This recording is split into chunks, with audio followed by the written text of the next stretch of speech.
first country to declare state-instituted atheism in 1967, and though already fight against religion had started with the idea of religion being the opium of the masses. So I was born in 1980, and communism fell here in 1990, so about a year later than the Iron Curtain. But I would say that there was an awareness in my family, and I would say partially because of my grandmother, who passed it on to my mother.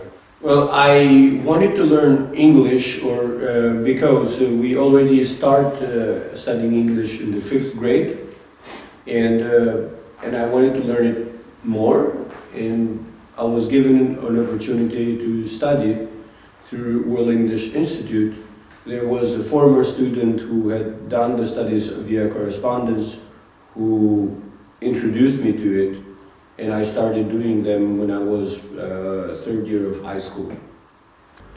My studies with WEI started somewhere in the summer of '97, when I started the beginning course at the time, and I went through everything that they had using correspondence. At that time, the teacher would send the material.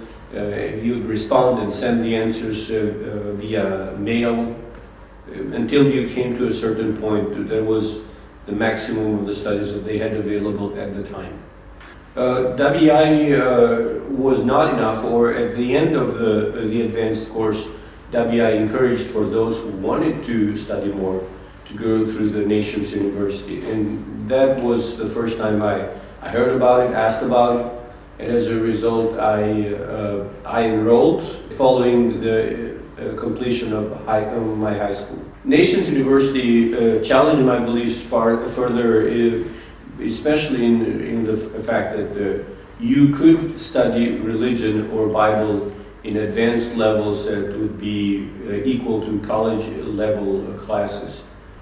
Nations University changed my walk with God in the sense that it gave me a deeper and more intellectual understanding or approach to faith. I would say that I teach differently and better because as you go through different syllabi, you start understanding ways to approach the same material in a way that would be appropriate to the audience. So you can see that you can look at the text deeply as you go through it verse by verse, but you can go through it looking topically from one passage to another, or looking at the most important or the general themes of a text.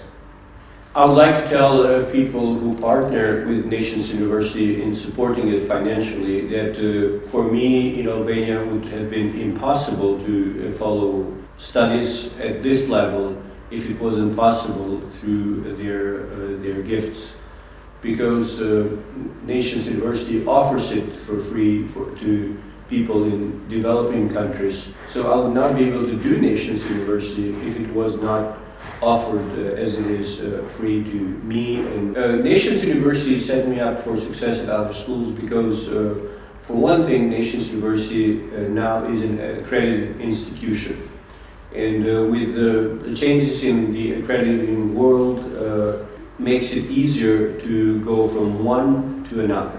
It also helped me by showing me the rigorous study that comes as you prepare for a test. Personally, your example has been an inspiration for me in the sense of having received free education to volunteer myself and pay it forward in some way and make it possible for others to study at Nations University. I want to thank the people who had the vision to provide college-level education to people outside of the U.S. People like Richard and Adi and Mac Lynn, who came to the field wanting to do something for the kingdom in this way. So thank you to all and every one of you.